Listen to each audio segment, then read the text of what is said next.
रात के घुप अंधेरे में और 2 बजे अचानक से मध्य प्रदेश की पुलिस एक 28 साल के लड़के को अरेस्ट करने के लिए पहुंचती है। जो 28 साल का लड़का पुलिस की गाड़ी को देखकर फौरन ही अपनी महंगी गाड़ी को छोड़कर खेत में छलांग लगाकर भागना शुरू कर देता है। पीछे पीछे मध्य प्रदेश पुलिस है और खुद वो आगे दौड़ रहा है और दौड़ते दौड़ते वो अचानक से गायब हो जाता है। जो पुलिस वाले हैं उसे ढूंढ नहीं पाते हैं, ऐसा पुलिस वाले कह रहे थे। और इस ढूंढने की कवायद में पुलिस को 2 दिन लग जाते हैं, फिर भी रात के गायब हुए उस लड़के की तलाश में पुलिस के हाथ कुछ नहीं लगता है। फिर अचानक से उसकी बॉडी मिलती है और जब बॉडी मिलती है तो उसके बाद तमाम सवाल खड़े होते हैं मध्य प्रदेश के पुलिस पर जो उसने कार्रवाई की। बाकायदा लोग इंस्टाग्राम पर रील डालकर पूछते हैं मध्य प्रदेश की पुलिस से कि देखिए जिस तरीके से जिस लड़के की जो बॉडी मिली है वो कहीं ना कहीं संदिग्ध है। लोग बाकायदा रील्स के जरिए कहते हैं कि लोगों की भीड़ बता रही है आदमी का किरदार क्या था। इसके आगे जो कई सारे रील्स और शेयर किए गए हैं, लिखा गया कि शरीर मिट सकता है मगर नाम नहीं, लाला जी दिल बनाया गया है। तीसरी रील एक और है जहां पर एक गाड़ी है जो चलती हुई नजर आ रही है और उसमें लिखा गया है नाम था और नाम रहेगा, इंशाअल्लाह फिर से दिल बनाया गया है। और कहीं ना कहीं इन सारी रील्स में जो आप देख रहे हैं अभी अपनी स्क्रीन पर, इसमें सिर्फ और सिर्फ उस लड़के की बखान किया गया है और मानो दिखाने की कोशिश की गई है कि जो लड़का है एक रॉबिन हुड है और ये लोगों की मदद करता है। लेकिन पर्दे की पीछे की कहानी आप जब सुनेंगे तो आप हैरत में पड़ जाएंगे कि 28 साल के लड़के ने करोड़ों की संपत्ति, पुलिस को धमकाना, बड़े बड़े बिजनेसमैन को घुटनों पर ला देना, ये जो सारा काम था किस तरीके से इस 28 साल के गैंगस्टर लड़के ने किया कि हर कोई हैरान और परेशान तो था ही, और जो पुलिस है इसके पीछे हाथ धोकर पड़ी थी। लेकिन इस पूरी कवायद में अचानक से जो लड़की की माता जी हैं वो आकर एक लाइन कहती हैं और कहती हैं कि मेरे बेटे को पुलिस वालों ने सर से पकड़ा और डुबाते रह गए तालाब के अंदर, जिसकी वजह से मेरे बेटे की मौत हुई है। बात करेंगे इस डिकोडिंग क्राइम के अंदर उस 28 साल के लड़के और जिसे गैंगस्टर बताया जा रहा है और क्या है उसके पर्दे के पीछे की वो कहानी जिसे आपको जानना और समझना चाहिए। क्योंकि ये जो लड़का है ये दुर्लभ कश्यप जो मध्य प्रदेश का सबसे यंग गैंगस्टर था उसकी तरह बनना चाहता था। ये बनना चाहता था लॉरेंस की तरह, ये बनना चाहता था, अपने अंदर इतने शूटर्स रखना चाहता था कि इसके नाम भर से लोग थर थर कांपें। और शायद इसीलिए जब इसकी अचानक से मौत होती है तो ये किसी को नहीं समझ में आ रहा था कि इतने कम उम्र वाले गैंगस्टर लड़के की जो मौत है या पुलिस की कोई चालबाजी है जिसकी वजह से इस लड़की की मौत हुई है। क्या है पर्दे की पीछे की कहानी, चलिए तफसील से जानते हैं। तो डिकोडिंग क्राइम में जिस गैंगस्टर की आज हम बात कर रहे हैं नाम है उसका सलमान लाला, और इंदौर का ये बेहद एक बड़ा गैंगस्टर है जिसके नाम से सच में जो बड़े व्यापारी हैं, जो शराब कारोबारी हैं, जिनका स्क्रैप का काम है, वो हर कोई कांपते हैं क्योंकि उन्हें कभी भी लगता है कि किसी भी पल जो सलमान लाला हैं उसे गुर्गे हमें कॉल कर सकते हैं और वसूली के लिए धमकी दे सकते हैं, यहाँ तक कि उनकी बात जो है वो जान पर भी बनकर आ सकती है। अगर मैं आपको साफ शब्दों में, सीधे शब्दों में कहूँ तो सलमान लाला वो गैंगस्टर है जिसने मरने के बाद भी इंदौर पुलिस को चैलेंज करना नहीं छोड़ा। अब ऐसा मैं क्यों कह रही हूँ, तो उन तस्वीरों को आप ज़रा गौर से देखिए और ध्यान से समझने की कोशिश करिए। ये जो गैंगस्टर है ये तो मर गया, इसकी मौत हो गई, लेकिन अब जो रील्स हैं, जो इसके गुर्गे हैं, जो इसके साथी हैं, जो इसकी गैंग में शामिल है, वो इस तरह से रील बना रहे हैं, इस तरह से चीज़ों को दर्शा रहे हैं जैसे इस गैंगस्टर को पुलिस वालों ने ही मारा हो, पुलिस ने इसकी हत्या कर दी हो, ये बड़ा निर्दोष था, और इस तरह से पुलिस की भूमिका को दिखाने की कोशिश कर रहे हैं। ज़रा इन रील पर गौर करिए, देखिए साफ तौर पर लिख दिया गया है लोगों की भीड़ बता देती है दरबार किसका सजा है। सोचिए, दरबार सजाने की बात की जा रही है, वो भी एक गैंगस्टर की। इसके गुर्गे इस तरीके से इसको दिखा रहे हैं, इसको फिल्मी अंदाज में पेश कर रहे हैं कि ये बहुत महान एक गैंगस्टर था जो लोगों की मदद करता था। इसके अलावा लिखा जा रहा है कि शेर का शिकार जो है वो गीदड़ कर लेते हैं, इस तरह से चीज़ों को दिखाया गया। ये लिखा गया कि नाम था और नाम रहेगा, और ऐसी एक बाकायदा एक ऐसी छवि बनाई जा रही है लोगों के सामने, ताकि सबको ये जो है, ये शख्स जो है, ये जो गैंगस्टर है, ये मासूम लगे। और इंदौर पुलिस एक तरीके से गलत, या फिर आप यूँ समझिए कि इंदौर पुलिस की छवि बिगाड़ने की भी कोशिश की जा रही है इन रील के द्वारा, जो गैंगस्टर हैं उसके साथियों के द्वारा। और इसीलिए मैं कह रही हूँ कि ये जो गैंगस्टर है, इसने मरने के बाद भी पुलिस की नाक में दम करना, यूँ सोचे चैलेंज करना नहीं छोड़ा। अब आखिर इसके साथ हुआ क्या और इसकी माँ ऐसा क्यों कह रही है, वो भी आपको समझाते हैं। दरअसल देखिए, सागर जेल में इसका जो भाई है वो बंद था, और जब उसको ज़मानत मिली, जब वो बाहर निकल रहा था, तो अपने भाई को लेने के लिए उस जेल में गया, और वहाँ पर स्कॉर्पियो गाड़ी से गया था। जब भाई बाहर निकला, इसने अपने भाई को उसमें बिठाया, और करीब रात के इस वक्त 2 बज रहे होंगे, और जैसे ही ये पहुँचता है इंदौर भोपाल रोड पर, सीहोर के पास, तो वहीं पर अचानक से इसे दिखता है कि एक प्राइवेट गाड़ी है जिसमें कुछ लोग बैठे हैं और इसको फॉलो कर रहे हैं। और ये गैंगस्टर था, तो इसे समझ में आ जाता है कि फॉलो करने वाले कोई और नहीं बल्कि इंदौर पुलिस है, क्योंकि जो ये शख्स है, इस पे एमडी ड्रग मामले में जो के बड़े कई सारे केसेस थे, 32 मामले इस पे दर्ज थे, और एमडी ड्रग मामले में फरार भी चल रहा था, जेल से भाग भी गया था, और काफ़ी समय से जो पुलिस है सलमान लाला को ढूंढ भी रही थी। लेकिन कुछ जब इनपुट्स मिले और उन्हें पता लगता है कि जो इसका भाई है वो जेल से ज़मानत पर बाहर आ रहा है, तो ऐसे में ये जो गैंगस्टर है हो सकता है उसे लेने जाए। और पुलिस को जब ये टिप मिलती है, पुलिस अपनी जाल बिछाकर बैठी हुई थी, सारे जो चाल थे वो प्रॉपर तरीके से पुलिस ने एक एक प्लान तय कर लिया था, और उसी के आधार पर रात को 2 बजे जब ये इंदौर भोपाल रोड के आसपास पहुँचता है, पुलिस एक प्राइवेट गाड़ी से फॉलो करती है। अब सलमान लाला को पता लग जाता है कि पीछे पुलिस है, गैंगस्टर को तो पता ही होगा ना कि आपका पीछा कौन कर रहा है। तो ऐसे में अचानक से ये टॉयलेट करने के लिए जब उतरता है, इसे लगता है कि शायद पुलिस वाले चले गए, गाड़ी चली गई, और जैसे ही ये वॉशरूम करने के लिए उतरता है, सड़क किनारे जाता है, तभी ये देखता है कि वो गाड़ी फिर से अचानक से आ जाती है, और इसे समझ में आ जाता है कि अब पुलिस वाले इस तक पहुंच सकते हैं, और फ़ौरन ये वहां से छलांग लगा देता है। उस रात के अंधेरे में, रात के 2 बजे वो उस नहर के आसपास इलाके में जैसे ही छलांग लगाता है, तो ये गिर जाता है एक तालाब नुमा, एक बड़ा सा गड्ढा होता है जहाँ पर बहुत सारा पानी भरा हुआ है। इस तस्वीर को भी आप देखिए, इस जगह पर वो गिर जाता है, और गिरने के बाद पुलिस को लगता है कि शायद ये फिर से भाग गया, उनके हाथ से निकल गया। सुनसान इलाका था, नहर का इलाका था, सामने नदी भी है, उसके आसपास तालाब बना हुआ है, और वहाँ पर अगर वो कहीं चला गया है, छुप गया, और रात के 2 बजे अब इसे ढूंढना नामुमकिन है। लेकिन फिर भी जो पुलिस है वो सर्च ऑपरेशन चलाती है। इसकी गाड़ी में जब सर्च किया जाता है तो वहाँ से कारतूस निकलते हैं, पिस्टल मिलती है, और भी कई ऐसी चीज़ें मिलती हैं जिसे पुलिस जब्त करती है, और साथ ही साथ इसको ढूंढने के लिए सर्च ऑपरेशन चलाया जाता है। अब इधर सर्च ऑपरेशन चलाया जाता है, लेकिन रात भर कुछ नहीं मिलता। अगली सुबह आ जाती है, और अगली सुबह में फिर से जो पुलिस की टीम है उसी इलाके में ढूंढ रही होती है, आसपास ढूंढ रही होती है, क्योंकि हर किसी को लग रहा था कि जो सलमान लाला है उसने इतनी बार पुलिस को चकमा दिया है, तो इस बार भी शायद वो बचकर भाग गया। लेकिन जैसे जैसे दिन बढ़ता है अगला, और धूप निकलती है, समय थोड़ा और बढ़ता है, कुछ लोगों को दिखता है कि वो जो तालाब था वहाँ पर कोई चीज़ जो है वो तैर रही है। अब जैसे ही वो पास में पहुँचते हैं, वहाँ उन्हें एक शख्स दिखता है, फ़ौरन पुलिस को बुलाया जाता है। पुलिस जो सर्च ऑपरेशन बाकायदा चला रही थी सुनसान जगह पर, उसको ये अंदाज़ा नहीं था कि तालाब में भी कुछ ऐसा हो सकता है, मिल सकता है। जैसे वो उसके पास पहुँचते हैं, उन्हें दिखता है कि एक आदमी की जो लाश है वो तैर रही है। उसको बाहर निकाला जाता है, और देखा जाता है कि वो कोई और नहीं बल्कि सलमान लाला है। और इसके बाद जब पुलिस है, जब वो पूरी कहानी बताती है, वो समझाती है, तो वो बताती हैं कि रात को जब हमने सर्च ऑपरेशन चलाया, हम इसके पीछे भागे और इसने छलांग लगा दी, तो इसे समझ नहीं आया, और हो सकता है वो इसी गड्ढे में गिर गया हो और डूबने की वजह से इसकी मौत हो गई हो। अब ये जो पूरी कहानी सामने आई, गैंगस्टर की जब मौत हो गई और पुलिस ने अपनी तरफ से पूरा केस जो है बता दिया कि क्या क्या चीज़ हुई थी, क्या क्या सीक्वेंस था, लेकिन सलमान लाला के जो गुर्गे हैं, जो उसके साथी हैं और उसके जो परिवार वाले हैं, वो सामने आते हैं और साफ तौर पे कहते हैं कि सलमान लाला को मारा गया है, पुलिस वालों ने उसको मारा है, उसके बाल पकड़कर उसे ज़बरदस्ती उस पानी में डुबोते गए, कई बार डुबोते रहे, और जिससे उसकी सांसें थम गई। फिलहाल पुलिस ने पोस्टमार्टम भी करा, और पुलिस ने कहा है कि पोस्टमार्टम रिपोर्ट जब आएगी तो सारी चीज़ें साफ हो जाएंगी कि हमने उसे मारा नहीं है, बल्कि वो कूद गया और इसी वजह से पानी में डूबने से उसकी मौत हो गई।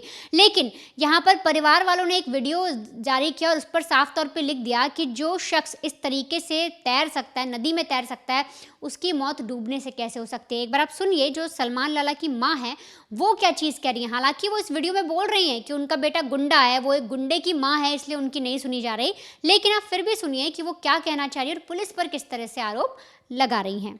3.5 साल में शादाब आया छूट के, उसका भाई उसको लेने गया और ये किराइन वाला मैं पहुंच गया आष्टा, सुबह 6:30 बजे आष्टा पहुंच के, और सलमान को मैं गोली से मारा 4-5-6 किराइन वालों ने। और नहीं तो इन्होंने डुबाया उसको, 3-4 लड़के थे, 4 को पकड़ लिया और 1 को डुबाया इन्होंने बाल पकड़ के। माँ के लोगों ने कह रहे मैं खुद देख के आयु सर, मैं रात को किराइन बिराइन में मेरा हाथ जोड़े पैर पड़े, मेरा बच्चा दिखा दो, तो कहते जा तेको बिठा लेंगे। मैंने कहा मुझे बिठाओ कैमरे के सामने, मैं दिख रही हूँ कैमरे के सामने। और मेरे सलमान के बाल पकड़ा, उसका बड़ा भाई गवाह दे दिया 4 पुलिस व किराइन वालों के लिए। उसको पूरा डुबाया गया, बाल पकड़ के उछल दिया था, तो उसको ऐसे डुबा रहे थे। सोनगंज की, मैं कह रही ना मैं कल से पागल हो रही, मेरी किसी ने नहीं सुनी, क्योंकि मेरा बच्चा गुंडा है, इसलिए मैं गुंडों की माँ की नहीं सुनता कोई। मगर मकान की नहीं, मकान मेरे 6 मकान मेरे बच्चे के पीछे बर्बाद कर दिए। मेरा कोई नहीं है, मैं अकेली तो ना हो रहा, तो मेरी 2 बहू है। ये सेंट्रल कोतवाल के किराइन बिराइन गई थी और तब मारा उनने सलमान को, बहुत मारा। उसकी शकल ना, मैं चारों की शकल देके तुमको बोलूंगी कि ये आरोपी, ये आरोपी है। सागर जेल से आ रहा था उसके बड़े भाई को लेके।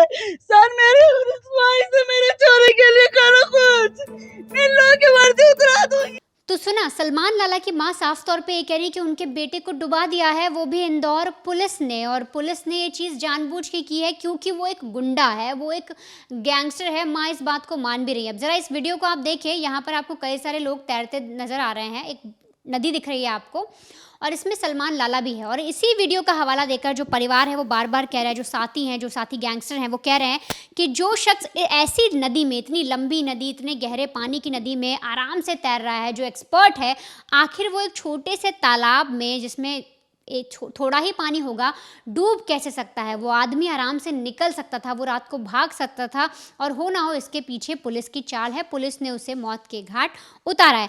हालांकि सलमान लाला पर अगर मैं आपको बताऊं तो साल 2012 में जब वो 15 साल की उम्र में था, तब पहला केस दर्ज किया गया था अपहरण का और दुष्कर्म का, यानी रेप का मामला पहला केस दर्ज हुआ था। इसके बाद इसने पीछे मुड़कर नहीं देखा और ये दोबारा जो पूरी दुनिया है, जो जुर्म की काली दुनिया है, उसी में घुसता चला गया। इसने अपनी गैंग बनाई, लड़कों को हायर किया और बाकायदा उनको काम भी समझाया। और ये इस तरीके का गैंगस्टर है कि आप इन तस्वीरों को ज़रा देखिए, आखिर लोग कैसे इतने पागल हो सकते हैं गैंगस्टर के लिए। ये जनाजे की तस्वीर है जहां पर उसका जनाजा निकाला जा रहा है, बाकायदा लोगों का हुजूम जो है उमड़ गया है। जिस पुलिस पर आरोप लगाया जा रहा है वही पुलिस यहां पर खड़ी होकर निगरानी भी कर रही है, वो देख भी रही है। जो साथी हैं, जो गुर्गे हैं, वो एक तरीके से इसको आदर्श दिखाने की कोशिश कर रहे हैं। आखिर आज का यूथ की बात करें या ये जो लोग हैं वो कैसे गैंगस्टर्स के पीछे इतने पागल हो सकते हैं, कैसे इंस्टाग्राम सोशल मीडिया के ज़रिए जो गैंगस्टर हैं अपनी धाक जमाते हैं। और जो लड़के हैं 19-20 साल के, 17-18 साल के, जो बालिग भी नहीं हुए अभी ठीक से, वो उनके पीछे लग जाते हैं, उनके पीछे पड़ जाते हैं। और इस तरह से जनाजे की आप तस्वीरें देखिए, एक तरीके से इसको हीरो बनाया जा रहा है, हीरो की तरह ग्लोरीफाई किया जा रहा है और दिखाया जा रहा है उस एरिया को कि हमारा हीरो हमसे छीन लिया है पुलिस ने, हमारे हीरो को हम मार दिया है पुलिस ने। और इस तरह से बनाया जा रहा है। इन जनाजों की तस्वीर आप खुद अगर इंस्टाग्राम पर देखेंगे और आपको खुद को भी ये चीज़ देखकर बहुत अजीब लगेगी, किस तरह से लोग पागल हो रहे हैं, कैसे सोशल मीडिया के ज़रिए जो गैंगस्टर हैं, जो लॉरेंस बनने का सपना देखते हैं, जो सोचते हैं कि हम बड़े गैंगस्टर बन जाएंगे, बड़े डॉन बन जाएंगे, वो कैसे लोगों को बरगला रहे हैं सोशल मीडिया के ज़रिए। और अब आप समझिए कि कैसे ये जो गैंगस्टर है इसका नेक्सस काम करता था। सलमान लाला जो है वो क्यों पुलिस के लिए चैलेंज बनता जा रहा था और किस लिए जो पुलिस है वो एक मतलब पुलिस की नाक में इसने दम कर रखा था, और किस तरीके से ये लड़कों को बरगलाता था, अपनी गैंग में शामिल करता था। और आखिर जो लड़के भी थे जिनकी उम्र 16 साल है, 17 साल है, 19 साल के हैं, वो क्यों आखिर इसकी गैंग में शामिल हो जाते थे। देखिए, जो अगर आपके पास पैसे आते हैं तो पैसे आप खा पी के पचा जाते हैं और आप पैसा हजम हो जाता है। लेकिन अगर आपके दिमाग में अगर कोई चोट करे तो वो उसकी जो जख्म है वो लंबे समय तक रहता है। और दिमाग में अगर आपको चोट करना है तो आप कैसे करेंगे? तो युवाओं को बरगलाने के लिए ये सलमान की लाइफ को कुछ इस तरीके से दिखाया जाता था कि सलमान बिल्कुल लैविश लाइफस्टाइल जी रहा है, उसके पास गाड़ियों की कोई कमी नहीं है, उसके आसपास हमेशा लड़के घूमते हैं। अगर आपको भी ऐसी जिंदगी जीनी है तो welcome to Salman Lala gang. अगर आप इस गैंग से जुड़ोगे तो आपकी भी उसी तरीके से इज्जत होगी, नाम और शोहरत होगा। था। और इस नाम और शोहरत के लिए ये जो यंग लड़के थे वो सलमान के साथ जुड़ते हुए चले जाते हैं। और इसमें जो सबसे बड़ी भूमिका है, जब कभी भी सलमान जेल के अंदर जाता था उसके बावजूद कम से कम 40 इंस्टाग्राम अकाउंट्स हमेशा एक्टिव रहते थे। और होता क्या था, ये जब पुलिस वालों के आसपास चलता था, भले ही जेल के अंदर इसकी कुटाई होती हो, भले ही जेल में इसे अच्छी तरीके से इसकी खातिरदारी होती हो, लेकिन ये जानबूझकर जब भी कोर्ट में पेशी के लिए जाता, जब भी देखता कि आसपास कैमरे हैं जो उसके जो चेले चपाटे हैं उसकी वीडियोग्राफी बना रहे हैं, तो चौड़ में अपने आप को दिखाता कि मैं तो एकदम बिल्कुल राजा वाली जिंदगी जी रहा हूं, पुलिस वाले तो मेरी खातिरदारी करते हैं। और हाव भाव चलने फिरने का, तो उन सब की जब वीडियो रिकॉर्डिंग बनाकर इंस्टाग्राम पर एक भौकाली गाने के साथ जब उसे अपलोड किया जाता है तो उसमें बहुत सारे लाइक्स और कमेंट्स मिलते हैं। अब जो युवा हैं उन्हें लगता है कि अच्छा, ये तो जुर्म करने के बाद भी पुलिस वालों के सामने भी, पुलिस वालों की भी धाक हिली हुई है, पुलिस वाले भी इसको इज्जत दे रहे हैं, लेकिन पर्दे की पीछे की कहानी उसकी अच्छी तरीके से खातिरदारी हो रही है। लेकिन सिर्फ वीडियो और रील्स में अपने आप को एक तरीके से महान दिखाना, ये दिखाना कि खाकी वर्दी वाले तो मेरी सुरक्षा के लिए हैं, ये मेरा क्या बिगाड़ पाएंगे, ये हमेशा हमेशा मुझसे डरते हैं। और कुछ इसी तरीके की रील और भौकाल वाली जो वीडियोस हैं इसे अपलोड किया जाता है, जिसके बाद उसमें बहुत ज़्यादा इंगेजमेंट आती है। उसके बाद दूसरी क्या चीज़ दिखाई जाती है, ये जो सलमान लाला है इसके पास महंगी महंगी गाड़ियां हैं, ये हूटर बजाकर, सायरन बजाकर गाड़ियों से निकलता है, पैसों की कोई कमी नहीं है, हथियार हैं, सिगरेट पीना, महंगे महंगे सोफे, होटलों में आसपास वीडियोस बनाना, भले ही उसमें छपरी दिख रहा हो, लेकिन जो लोग उसे देखते हैं वो उसे उसमें अपना आदर्श मानना शुरू कर देते हैं। और इसी वजह से जो यंगस्टर्स हैं उन्हें लगता है कि ये जो चीज़ें हैं बिल्कुल अच्छी हैं, एक ऐसी ही ज़िंदगी हमें चाहिए थी। लेकिन वो ये भूल जाते हैं कि इतनी कम उम्र में जो लड़के हैं जो इतने पैसे बना रहे हैं, 28 साल की उम्र में तो लोग यहाँ पे बेरोजगारी रह जाते हैं, उस उम्र के लड़के इतनी महंगी महंगी गाड़ियाँ कैसे इंतजाम कर पा रहे हैं। ना ही कोई बड़े डॉक्टर है, ना ही कोई बड़े इंजीनियर है, ना कोई बड़े बिजनेसमैन है, तो इतनी आसानी से ऐसा कौन से पेड़ पर पैसा उग रहा है कि इनके पास इतने आसानी से पैसे आ जाते हैं। तो उन युवाओं के लिए जो ये वीडियो देख रहे हैं उन्हें बता दें कि इनका बिजनेस क्या था।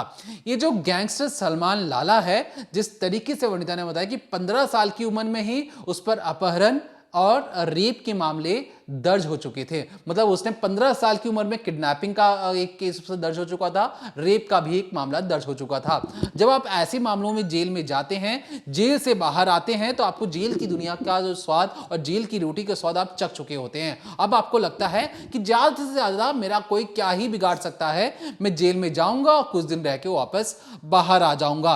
और ये जो डर खत्म हो जाता है जेल की सलाखों का, इसके बाद ये बाहर आकर वो पहले वाले से भी बड़े जुर्म को अंजाम देते हैं। ये अब बड़े बड़े बिजनेसमैन, उनके बेटे को किडनैप करना, उन्हें धमकाना और उन्हें फिरौतियों के लिए कॉल करना, और कहते हैं कि देखो हम इस गैंग से बात करें, हम गुंडे हैं, अगर टाइम पर पैसा नहीं पहुंचा तो मैं तो जेल चले जाऊंगा, लेकिन मेरे जो चेले चपाटे हैं वो तुम्हें नहीं छोड़ेंगे, तुम्हारे हर एक चीज के बारे में हमें पता है, तो हमारा जो कट है वो दे दो।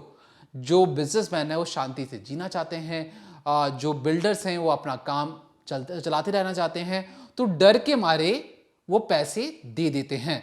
अब ये जो पैसे हैं ये मेहनत और पसीने की कमाई नहीं है, ये फ्री फंड का पैसा है जो डरा और धमका के मिला है। और इस डरा और धमका के जो पैसे जो मिलते हैं, इससे क्या होती है, इससे होती है अय्याशी, और अय्याशी की जाती है। ये जो सलमान लाला है जेल से बाहर आने के बाद डिस्को, पब और लड़कियों पर जमकर पैसे उड़ाता है। अब आप समझ रहे हैं जो नेक्सस में आपको समझाने की कोशिश कर रहा हूं कि कहां कहां से ये इतनी आसानी से पैसे निकालते हैं। उस पैसों के जरिए ये दिखाते हैं कि हम तो बिल्कुल एक अच्छी और लैविश जिंदगी जी रहे हैं, हमारे पास कोई दिक्कत नहीं है।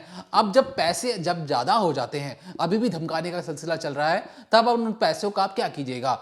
अब ये उन पैसों से ड्रग्स खरीदते हैं। अब ड्रग्स तो खरीद लिया, आपने ड्रग्स को चखा भी, अब आपको लग रहा है कि इस ड्रग्स की लत की जो है मैं उसे पब डिस्को में किस तरीके से खपाऊं। वहां पे जो यंग लड़के लड़कियां आते हैं उनके ड्रिंक्स में उन्हें आदत लगवाई जाती है कि ड्रग्स लेने के लिए, तो ये ड्रग्स के कारोबार से भी जुड़ जाता है सलमान लाला। और वहां पे इसे पता लगता है कि यहां पर तो मोटा मुनाफा है, यहां पे जो जिस तरीके से पीछे से माल लो और ड्रग्स लो और उसे बहुत ज्यादा ऊंची कीमत पर अमीर लोगों को बेच दो, और जिसमें जो इसका जो कमीशन है, जो प्रॉफिट है, वो बहुत ही ज्यादा बड़ा होता था।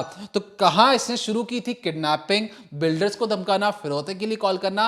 अब ये ड्रग्स जैसे मामले, ड्रग्स की स्मगलिंग में भी इसका नाम सामने आ जाता, और इसीलिए जो क्राइम ब्रांच थी इंदौर की, वो इसे एक तरीके से ड्रग्स की स्मगलिंग वाले केस में इसे पकड़ना चाहती थी, क्योंकि ये फरार चल रहा था। और सोचिए इसके मन में डर इस तरीके से निकल चुका था कि अपने भाई को, जो इसका भाई जेल से निकल रहा है और जानता है कि वहां पे पुलिस वालों की पूरी फौज होगी, लेकिन इसके मन में डर बिल्कुल खत्म हो चुका था। इसे लग रहा था कि कौन मेरा क्या ही बिगाड़ सकता है, जहां कोई मुझे पकड़ने आएगा मैं उसके मुंह पर गांधी की नोट मारूंगा और हर कोई नतमस्तक हो जाएगा। और इसी वजह से ये जेल के पास अपने भाई को पकड़ने के लिए या उसे वापस लाने के लिए भी जाता है और स्कॉर्पियो में लेकर निकलता है। और इसी तरीके से जब ड्रग्स के पैसे आ जाते हैं, तमाम जो पैसे आ जाते हैं, उन पैसों के जरिए ये अलग अलग लोगों को धमकाता है। और उसके बाद जब इसको लगा कि ये बिजनेस भी सक्सेसफुल हो चुका है, तो अब ये अपना तीसरा बिजनेस शुरू करता है। वो है बिजनेस शराब की ठेकेदारी का। शराब बेचना, लेना, उसकी ठेकेदारी करवाना। इसने कई रिश्तेदारों के नाम पर शराब के ठेके ले रखे थे। अब शराब के ठेकों से भी जो प्रॉफिट होता था, उस पैसे के जरिए यह अय्याशी फुल अच्छे तरीके से करता था। और यहां पर जो अय्याशी से कहने का मतलब, ये लोगों में इस तरीके की अपनी छवि बनाता है कि लोगों की मदद कर रहा है। एक अपने आप को रॉबिन हुड दिखाने की कोशिश करता था, जहां पर ये दिखाता कि मैं अमीर लोगों से पैसे लेता हूं और गरीबों में बांट देता हूं, गरीब लोगों की मदद करता हूं। गरीबों की मदद नहीं कर रहा था, वो अपनी ही मदद कर रहा था, जहां पर उसे सिर्फ अय्याशी, लड़कियों पर पैसे खर्च करना, पब डिस्को जाना, और वहां पर पब डिस्को में जाकर अपना ही जो ड्रग्स का बिजनेस था उसे और बड़ा करने की कवायद या कोशिश कर रहा था। अब इसके बाद जो इसने अपने रिश्तेदारों को अमीर बना दिया, इसे तमाम जितने भी इसके भाई थे, कजन थे, सबको ये एक साथ अमीर बनाता हुआ चला गया। और इसी साथ ही साथ इसने अपने इंस्टाग्राम और सोशल मीडिया अकाउंट्स में भी अपना नाम कमाना शुरू कर दिया। और उसी सोशल मीडिया अकाउंट्स के जरिए अब ये तमाम लोगों को ऑनलाइन ही धमकी देना शुरू कर देता। जब भी लोग देखते कि अरे अब मुझे कौन सी प्रोफाइल आईडी से धमकाया गया, तो जैसे लोग उसे खोलकर देखते पता लगता ये तो ओरिजिनल आईडी है, यहाँ पे तो एकदम बखान किया गया है। और तब जाकर डर के मारे लोग पैसे दे देते। लोगों को लगता कि पुलिस को बताएंगे, पुलिस पता नहीं क्या छानबीन करेगी, नहीं करेगी, तब तक कहीं ये हमें गोली ना मार दे, और इसलिए ये इसकी बातों में आ जाते हैं और इसके वो पैसे बड़े आसानी से दे देते हैं। तो कहीं ना कहीं कई बार ये पुलिस वालों को चकमा देकर के भी भागा। ये पहली बार तो नहीं था, इसे पता था कि पुलिस वाले किस तरीके से काम करते हैं।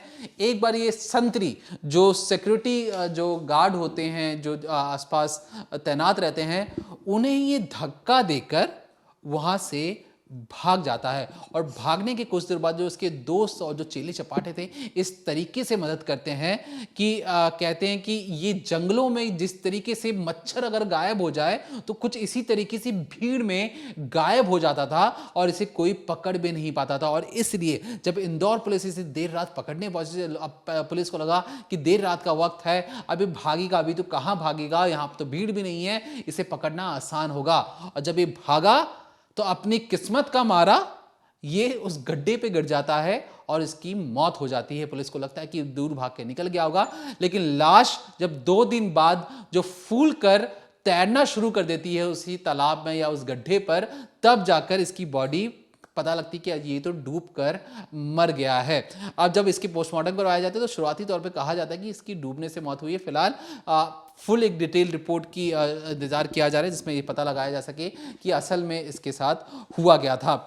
तो फिलहाल के लिए जो सलमान लाला गैंगस्टर, जिसे दुर्लभ कश्यप की तरह एक अपना बहुत बड़ा गैंग बनाना था, ऐसे लड़के रखने थे जो उसके कहने पर किसी की भी और जब चाहे जहां चाहे जान ले सकते थे। तो उस गैंग के सरदार की मौत के बाद तमाम तरीकों से उस गैंग ने अब सोचा कि अब क्यों ना हमारे गैंग लीडर, जो गैंग के जो बॉस थे, अब तो रहे नहीं, जो 28 साल का जो लड़का था, तो क्यों ना हम अब खाकी वर्दी को बदनाम करने की एक नाकाम कोशिश करें। और इसीलिए वो तमाम तरीकों से इंदौर पुलिस पर उंगली उठाकर सवाल उठा रहे कि हमारे बेटे को मार दिया गया, हमारे भाई को मार दिया गया। तो कहीं ना कहीं उसके बाद जो इंदौर पुलिस ने साफ तौर पर कहा है कि अगर किसी भी तरीके का झूठ फैलाया गया सोशल मीडिया के जरिए खाकी वर्दी के लिए, या जानबूझकर ऐसा दिखाया गया कि इस पूरे केस में जो गैंगस्टर जो सलमान था, उसकी जो मौत है वो एक हत्या है, ना कि एक सिंपल मौत, तो इस पर जो भी झूठी बातें फैलाएगा उस पर तुरंत एक्शन लिया जाएगा, उस पर कार्रवाई होगी। तो फिलहाल के लिए सलमान लाला की मौत हो चुकी है, इंदौर पुलिस कार्रवाई भी कर रही है, लेकिन इंदौर पुलिस ने यह भी कहा कि उस स्कॉर्पियो से, जिस स्कॉर्पियो को छोड़कर भागा था, उसमें तमाम ऐसे हथियार और कुछ ऐसी चीजें मिली हैं जो सलमान लाला के खिलाफ जो केस था उसे और भी ज्यादा मजबूत करती हैं, और जो गैंगस्टर की दुनिया के पीछे जो एक लग्जरियस लाइफ दिखाने की जो कोशिश है, उसका अंत कुछ इसी तरीके से होता है। ये आपको शुरुआत में चीज़ें बड़ी अच्छी लगी कि शुरुआत में आपने बहुत सफलता हासिल कर ली है, कम उम्र में आपने महंगी महंगी गाड़ी आ गई है, महंगे फ़ोन आ गए हैं, लेकिन जो अंत होता है वो कुछ इसी तरीके का दर्दनाक होता है, जहाँ पर जो बॉडी है वो 2 दिनों तक किसी को नहीं पता कि कहाँ पर थी, क्या थी।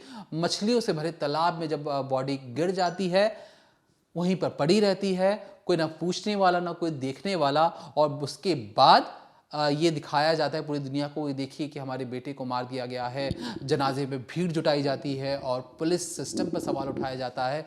तो उन लोगों को बारे में भी सोचिए जिन लोगों के परिवार को, बच्चों को या उनके फैमिली मेम्बर्स को किडनैप किया गया होगा, उन्हें मेंटल टॉर्चर दिया गया होगा धमकी दे दे के कि अगर आप पैसे नहीं देंगे तो आपके बिजनेस ठप करवा दिए जाएंगे। तो ऐसे जो ऐसे लोग हैं उनकी बारे में भी सोचिए। सिर्फ ये ना हो कि पुलिस ने ऐसी कार्रवाई कर दी, पुलिस क्यों पकड़ने गई थी रात की 2 बजे, सुबह भी पकड़ सकती थी। तो पुलिसिया कार्रवाई पर हम कोई टिप्पणी नहीं कर रहे हैं, हम ना गैंगस्टर्स की उस पर टिप्पणी करें। जो खबर थी हमने सोचा आप तक उसे पहुंचाया जाए, और जो सवाल उठाए जा रहे थे गैंगस्टर की फैमिली की तरफ से, हमने वो भी बताने की आपकी कोशिश की है। लेकिन जो अब तक जो शुरुआती मामला जितने भी आए हैं उसमें कहीं से भी इस मौत को जो संदिग्ध जो बताया जा रहा है वो अब तक कुछ ऐसा नजर नहीं आ रहा है। तो फिलहाल के लिए देखते रहिए decoding crime, Monday to Friday शाम 7:30 बजे।